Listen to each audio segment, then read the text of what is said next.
All right.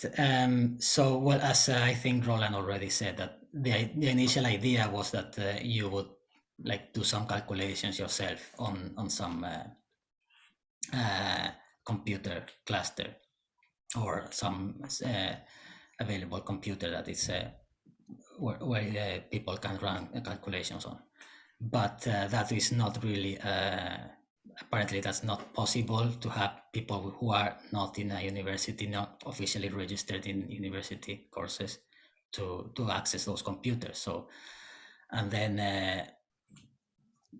in principle you could run this stuff in your own computers. I mean, what I'm doing today, I'm running everything in my laptop, so it's not like you don't need a supercomputer to do this. It's things you can do in very common computers, but then it's you would have to install or compile stuff yourselves, and you probably have different operating systems, different computers, and different experiences. So it would be very difficult or very time consuming to make sure that it's working correctly for everyone. So at the end, maybe the easiest would be to just do some quick demonstration of what kind of things you can do. Yeah. For this, then let me share my screen and see if this works properly.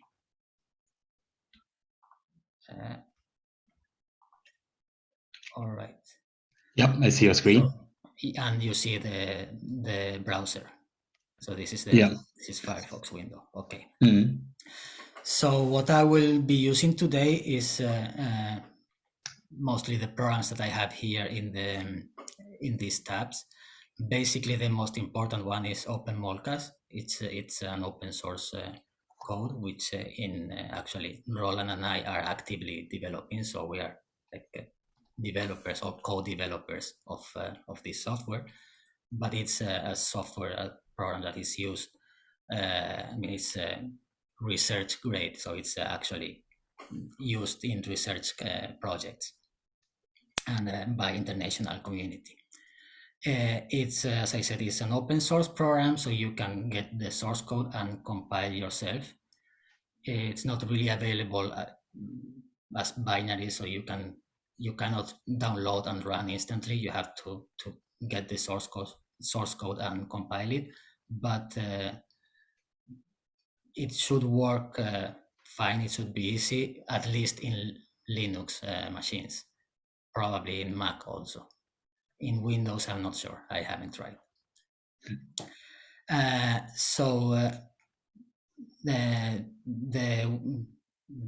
Like the homepage or the way to access this software is you have it here on gitlab.com/molcas/openmolcas. Then you can get to this page, and there is a wiki here, and then there is also, if you go down, there are some quick instructions for how to install it if you would like to try it. This is as most codes or most programs actually used for actual calculations is mostly based on text interface. So it doesn't have a specific graphical interface that you can build your molecules with the mouse and click and do stuff. You have to write the text file, which has the instruction, and then run a command with that text file as an input, and then you get the results in another file, which is the output, and you have to process that or read it. Usually it's text, so you can open it with any text editor and see like all the results. And also you can there are other files that you can visualize in different ways. But this way of working is usually not, I mean, it's the most common for people working with this or for researchers, I would guess, but it's not the most easy to understand for beginners usually.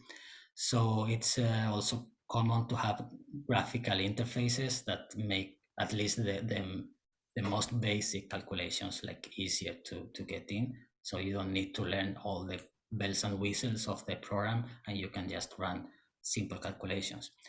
And one of these graphical interfaces that is compatible with the OpenMolcas, and actually in principle is developed for that, is this other program, which is MolGUI. It's also inside this GitLab Molcas directory, but it's instead of OpenMolcas, it's MolGUI. So it's supposed or is intended to be an easy graphical interface for creating your input files for doing a calculation and then visualizing the output. And you don't need to worry too much about where the files are stored or how to open them. Just a word of caution is,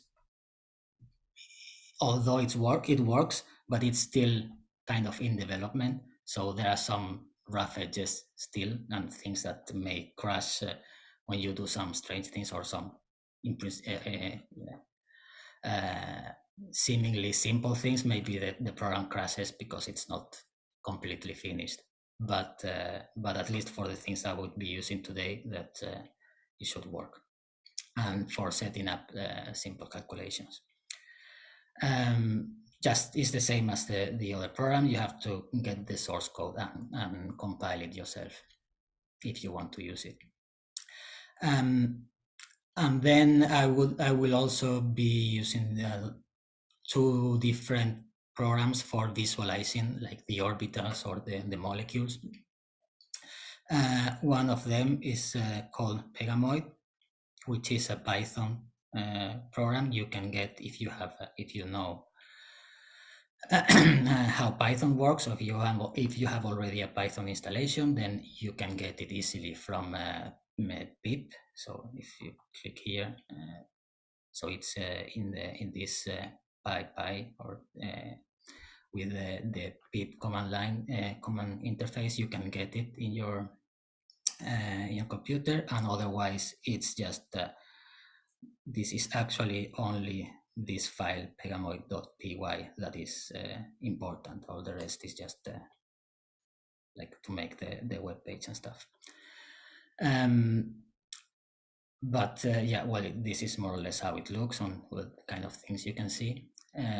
But the idea here is that I have it already in my laptop, of course, and then I can easily open the files with it and then show you some of the orbitals. And another program that can be useful, it's called Molden. And here we'll have the web page. And I think this one, you can get it already compiled for Windows and Linux and whatever. There should be some. So register, it's free, but probably you need to register somewhere, like just to make sure that for them to know that people are using it. But it's free, and also you have the source code. You can compile it yourself if you want. So basically, that's the programs that I will be using today. I will not compile it because that takes a while, but I have already compiled them here. So actually, these two, OpenMolcas and MolGUI, they are like, as you see, they are in the same packet, you could say.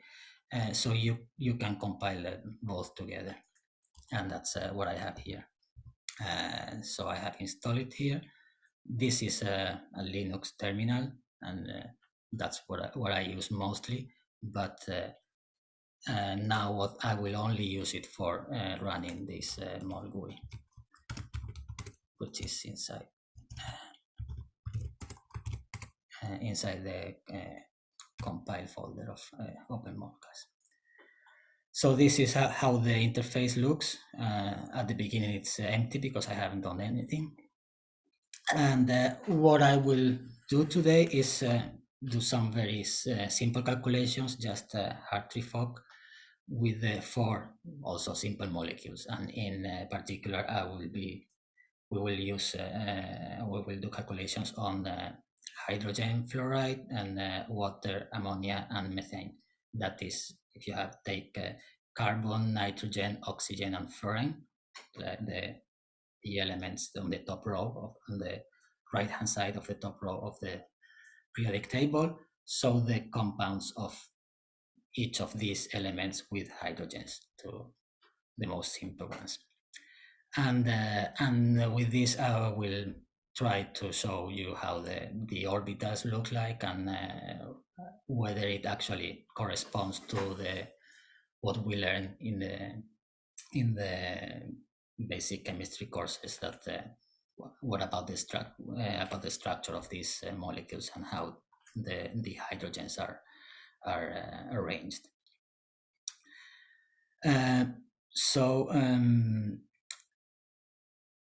Well, to do the calculations, what we have to do is create a project first, and this is just specific for this particular graphical interface. But I will create here a group for all the AHN, so that's like a shortcut for saying that any element with the N hydrogens, and I will have each of the molecules will be inside this directory or folder. And I will start maybe with hydrogen fluoride, so FH. Don't confuse it with the Hartree-Fock, although it's HF, but this is supposed to be like the name of the compound. So I create the project. Now I have here the folder with the group, and then this is my project that I have created. Then for any calculation, first you have to build your molecule, or to specify like what kind of atoms you have and where they are located. Although they will be, with the calculation, you will actually then find the optimal structure for your molecule, usually, but you have to start from somewhere. So what do you create here? You have to build a molecule or create your structure. There are also many different programs you can use, and but this is included here, and it's a quick way to get it. And the easiest here, since I want to create the hydrogen fluoride, so I just add a fluorine atom, double click here, and then I have the fluorine atom, and this is supposed to be like a bond to something else. Here I could add like any other element if I want the fluorine bonded to something. Since I want it bonded to hydrogen, I don't need to add anything. I could add hydrogen here, but that's actually not needed. If I remove it, let's see here, remove, delete. Well, it doesn't work. Yeah. Let's remove everything again. So if I just add the hydrogen, the fluorine. So as I said, I have just the bond and not bonded to anything. But since I want it with hydrogen, if I go out of this adding mode and just want to see the molecule, it adds the hydrogen automatically. And I can zoom in. So that's basically, that's just rotating the molecule. So that's basically my initial point, or my initial structure. I have fluorine and hydrogen at some distance. This is just built by the program, which should be close to the optimal distance. But well, that's what I will actually compute here. So what is the optimal distance, and so the minimum energy structure. So once I built my molecule, then I have to specify what kind of calculation I want to do. And here I added with the new job. I double click here and specify the name. In this case, I want to find the minimum energy structure of the, or in, as we say, we want to optimize the geometry, or find the optimal structure or geometry for the molecule. So I will just call this opt, like optimized. And then this is like a sub-program that lets me build the input for the calculation.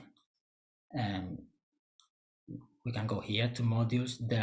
These are different sub-programs of OpenMolcas that do different parts of the calculations. And if you know what you want to do, then you can choose the different pieces here. But you can also go to templates and choose one of the predefined templates that they already have, like a simple calculation setup. And in this case, since I want to do a geometry optimization with Hartree-Fock, that would be this one. So SCF, this self-consistent field, or DFT, geometry optimization. So I just double click and then it builds here like the standard template.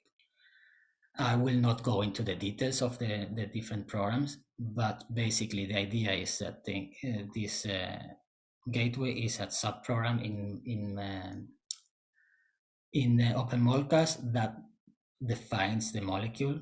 So far I have only defined the molecule in the interface, but not for the calculation, for the purpose of the calculation. And that's what it will be doing in this program.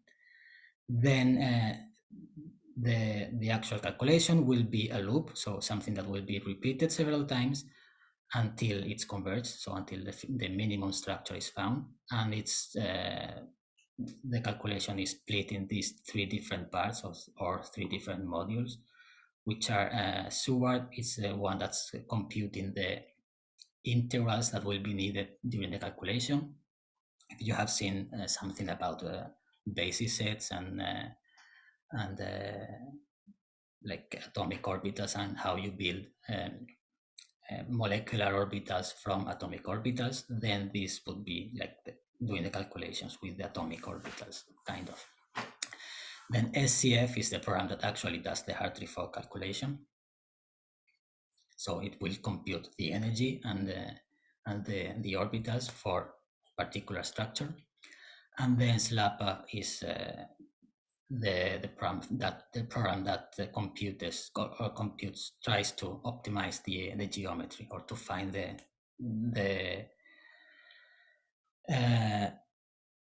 the best geometry out of the calculation. Since it only does it in one step, so it predicts what the best geometry will be, but that's only like a prediction with the information it has. So then the program needs to go back and compute again the intervals with the new geometry and the energy with the new geometry, and see if it's actually lower in energy, and proceed until it finds the minimum. So that's the general idea. This that is represented graphically, actually what it will be doing is just, if we go here to preview, this is just like a graphical way of representing the input file, which is what you would manually write in a text file, would be just this.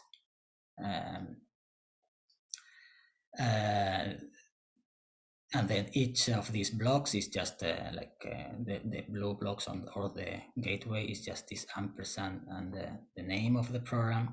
If there were any options or anything that we would like to change the default behavior, then we would write something below, like here. So this is just specification that the initial geometry is to be taken from this file, and this is automatically generated by the interface.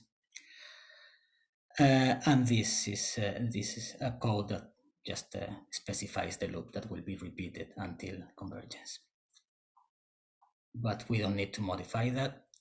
We just need to do some small changes here. I can double click. And there are two things that we need to specify here. As I said, the geometry is already filled in here, but we need to specify the basis set, which is more or less the quality of the calculation that we will get, or how many atomic orbitals we're including. We can go here to modify, and let's add just this one. I can also double click and okay.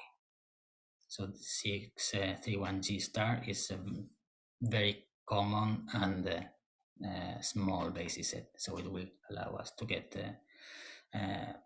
the results relatively fast. And we also need to specify, or it's not really needed, but it's not default what we need. So we have to specify the group or the that's the symmetry that the program will try to apply to the results. In this case, we don't want it to apply any symmetry. We want it to compute as if the molecule had no symmetry. And this we can do by adding here nosim as a keyword. And with that should be fine. We can again see what the input file would look like. And if you remember from before, this is what has been added by my changes. But we could have just modified the text file manually. All right, so with that, we can just submit the calculation. If I didn't forget anything. And if everything is fine, correct, then it's running. I could go here and see that it's running actually in my, while it was running, it should appear here. Now it's completed, so it's finished. This is the output file of the calculation. So if you run it manually, then you would get this in a separate file, and you would need to read everything. And also, I will not go through this, but it has like first some banner, and then it has the output from each of the subprograms that we have run. So first it reads the geometry, then it will compute the integrals, nothing said there. Then it goes to the Hartree-Fock, and then has output some information. These are the iterations that are done during the Hartree-Fock procedure. So this is the energy, and it's getting lower and lower. And at the end, we have the Hartree-Fock energy and some orbitals, and these are just given as linear combinations of atomic orbitals or basis functions. So these are just the coefficients of the linear combinations.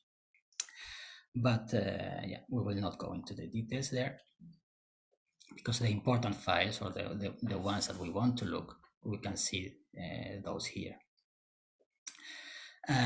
These are different files that are generated. Again, we can see like the input file again, or the output file that we saw before is the same one.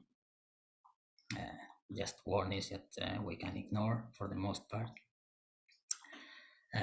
That's actually for developers to care about. And the important things here are the orbitals, actually not these files, but this HDF5, which also includes, it's not so nice. It's not obvious from the name, but they include also the orbitals inside here, at least some of them. And model files that we can open with one of these programs that I mentioned. If we want to see what happens during the optimization, we can go to this GeoMolden. This is again the same molecule as before, and let's remove this shade and let's put it as balls and sticks. The display is not very nice, but at least it gets the job done. So we see the molecule we had before, and in this particular file, we see what happened during the geometry optimization.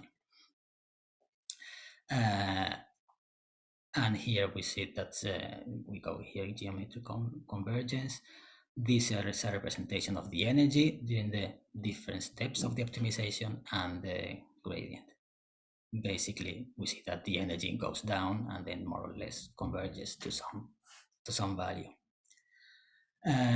So that's the first structure, and then in this case, well, the bond it's shrunk a bit, but not too much. We compare the first structure with the last structure. Well, we don't see so many changes here. That's because I think it's zooming up and down. Previous.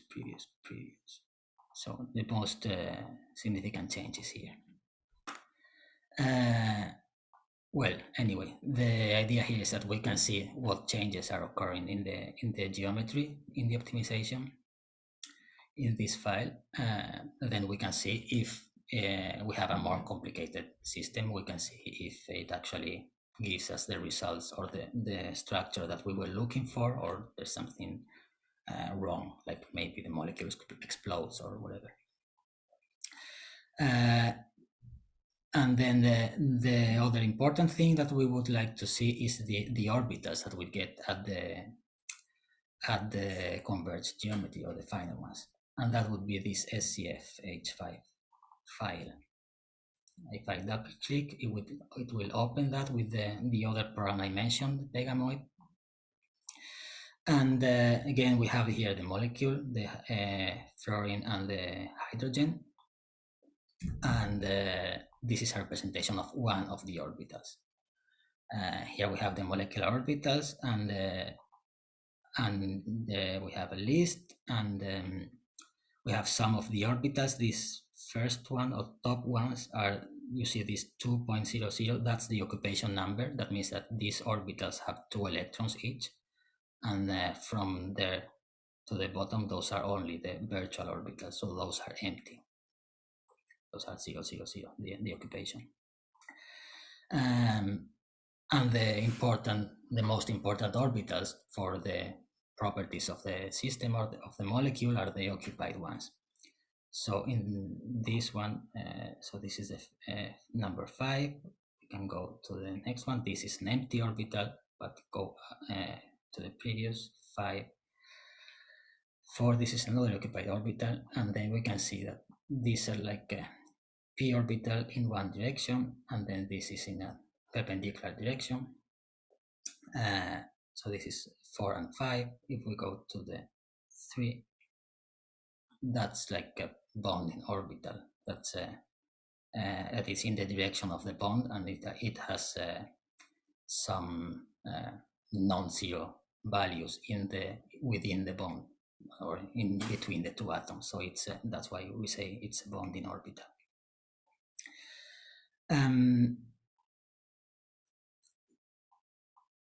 Well, that's the main thing we can see here.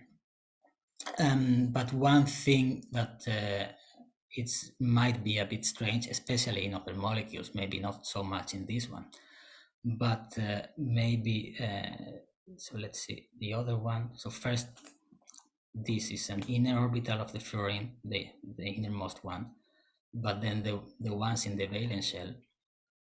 So we have this one.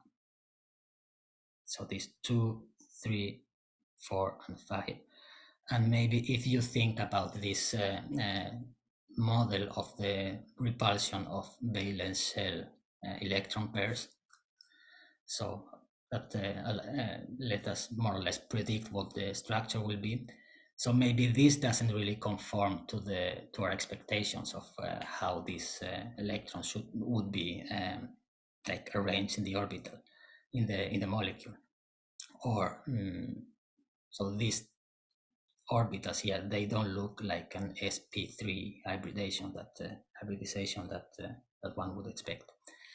And in this case, that's just because I think maybe you have seen already that the Hartree-Fock solution is actually invariant to how you express your occupied orbitals. So you can use any linear combination of the occupied orbitals, and it's still as good. I mean, it's the same wave function that you had before. So actually, we could use linear combinations of these orbitals to get something that's more closer to our expectations or our intuitions. So let's do a small modification in the input here. We can go back to job settings.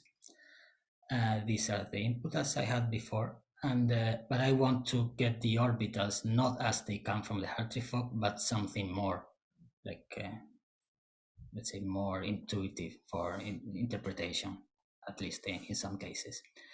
And we can do that by adding, so let's select here and adding here localization, and double click, and that will modify the orbitals and localize them as it says, that is, express them in a way that they are more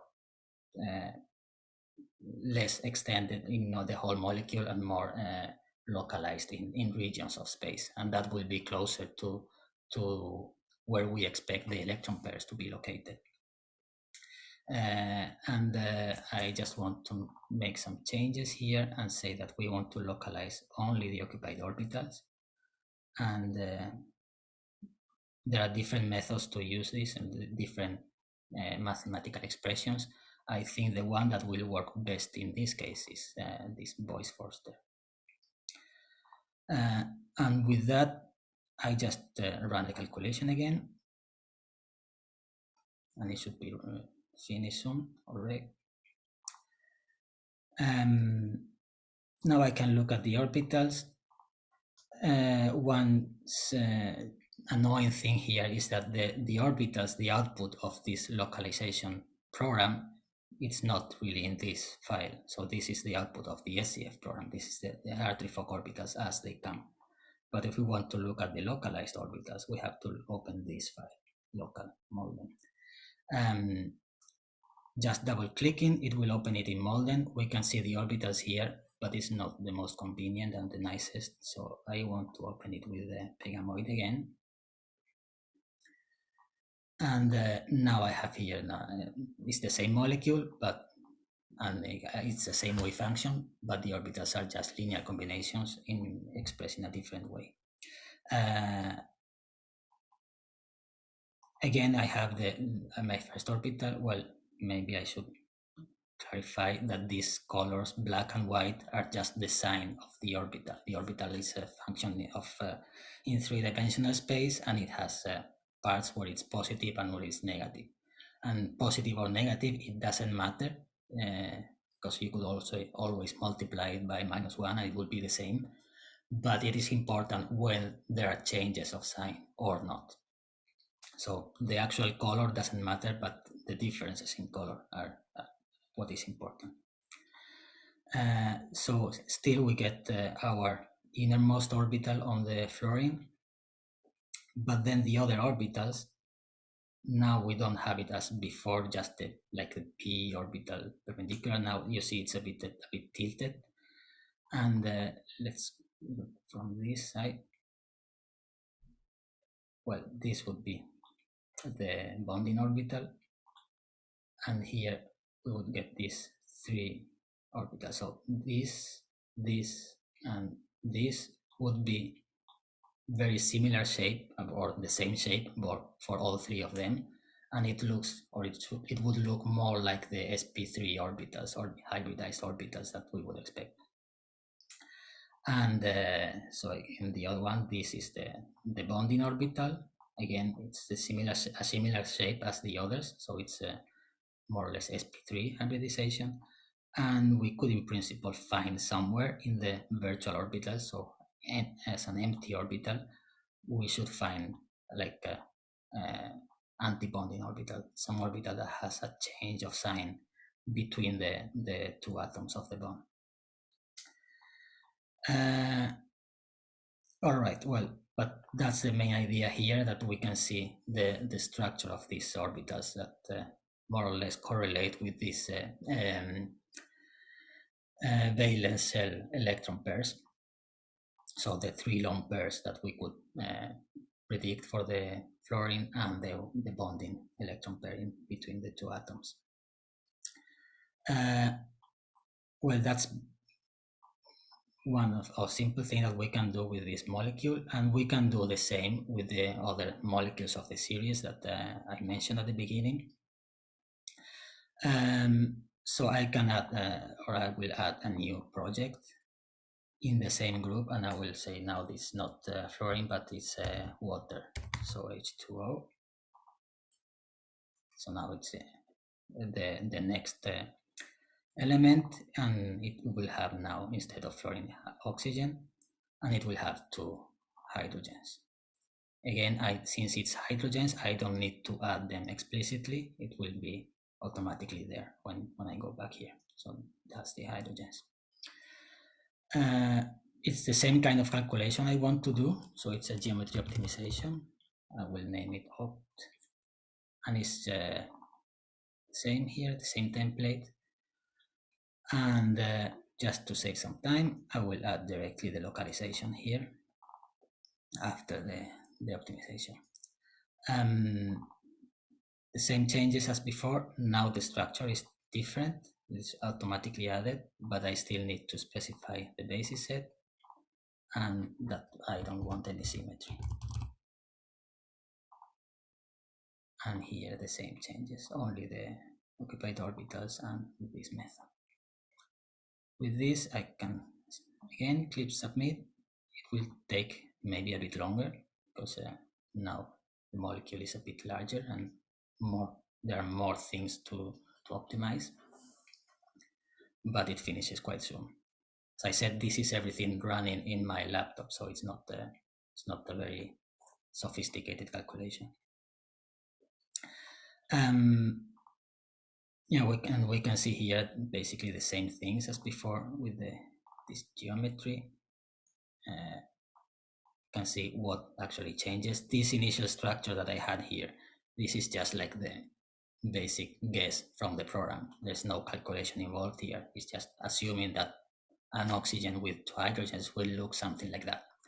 But when we come to the actual calculation or to the results from the calculation, then it will be actually optimized, and there's a quantum chemical calculation going on, and the geometry is optimized.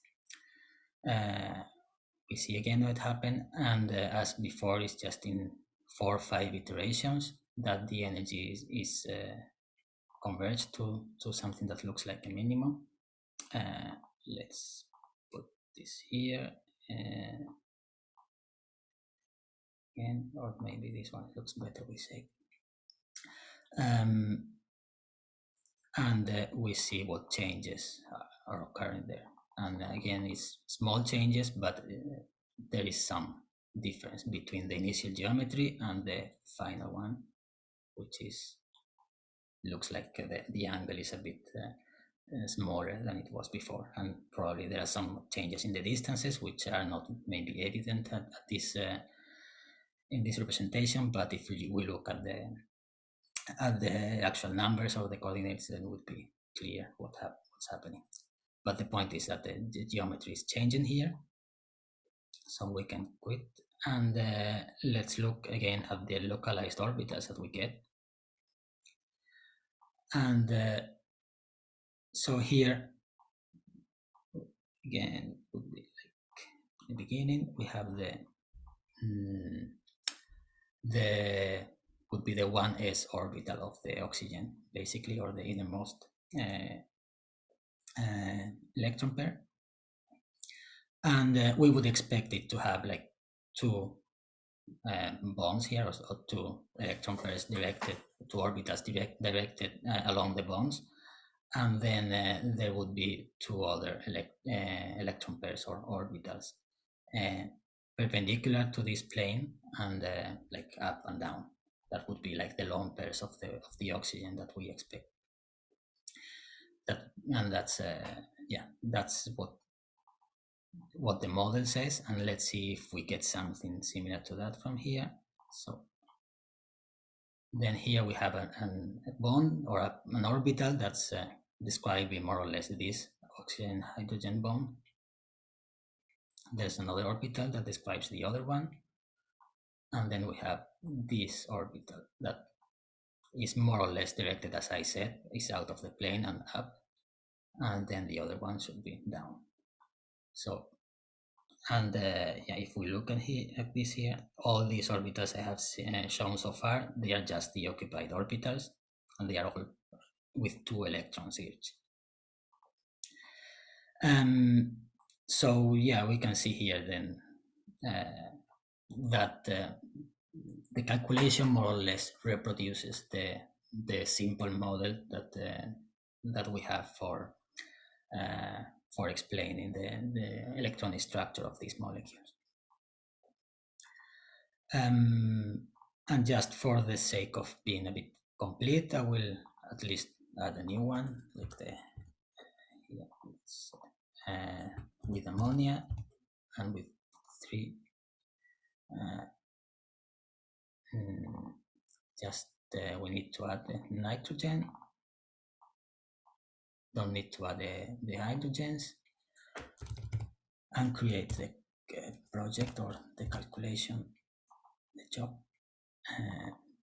Hartree-Fock optimization and the localized orbitals.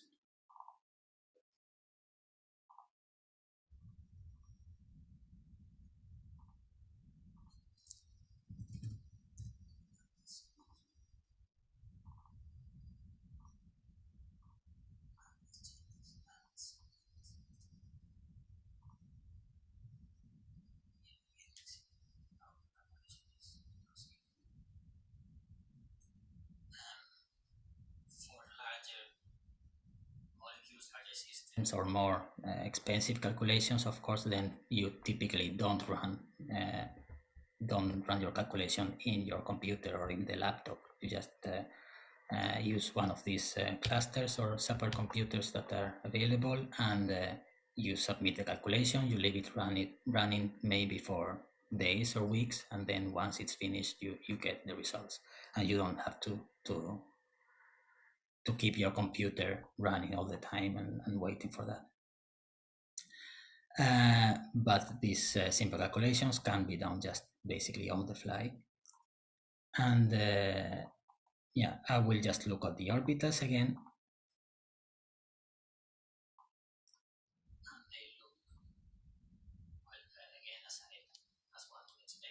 Would be like the lone pair of the nitrogen, more or less, would say perpendicular to the three hydrogens that we have here.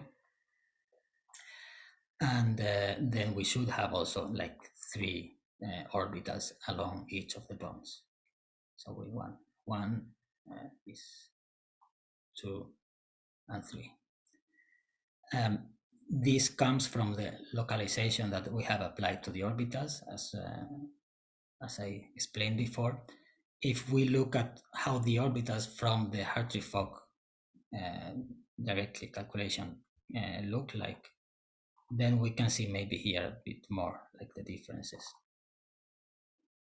Let's put them maybe side to side.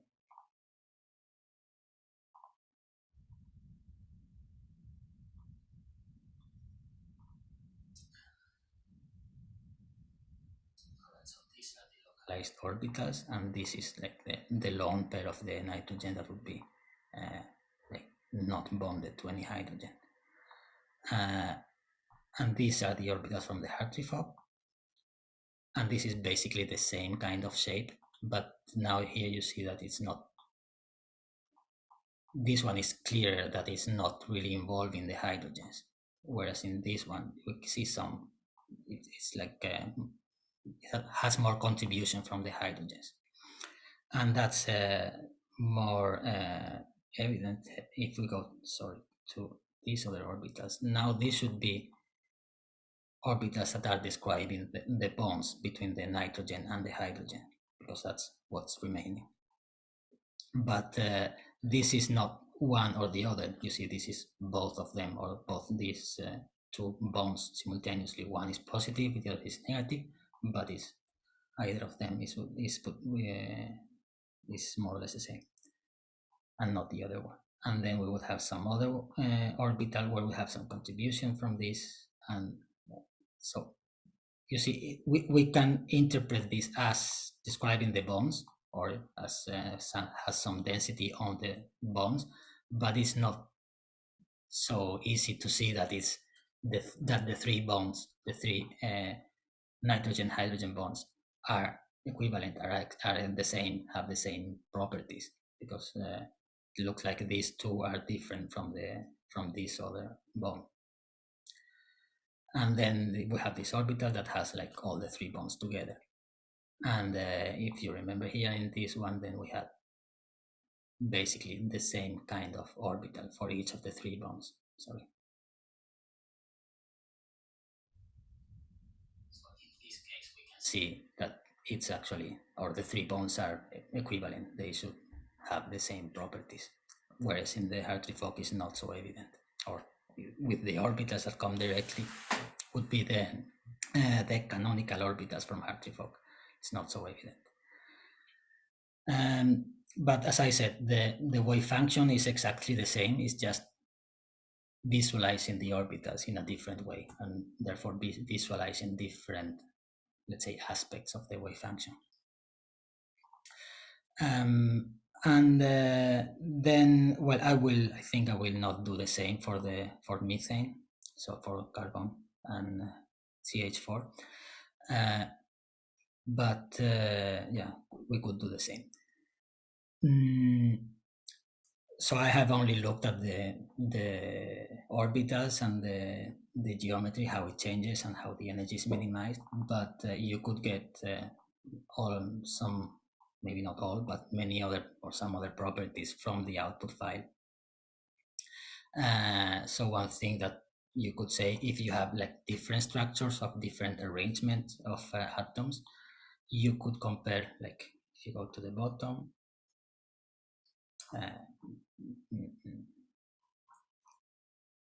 so you could compare the energies that you get, which would be basically this line. So this is the total energy that's computed for the ammonia in this case. So you could compare the energies with different structures, and then you see which one is more favorable or preferred in whatever conditions. And so that's the energy in atomic units. Usually it's so it's negative, it's below the vacuum or below all the the particles at infinite distance. That is, so it means that it's a stable molecule or system. And usually differences are, even though this is quite maybe one wouldn't say it's large number, 56 is not too large, but if you're talking about atomic units, it's a very large energy. So usually differences are only in the decimal parts.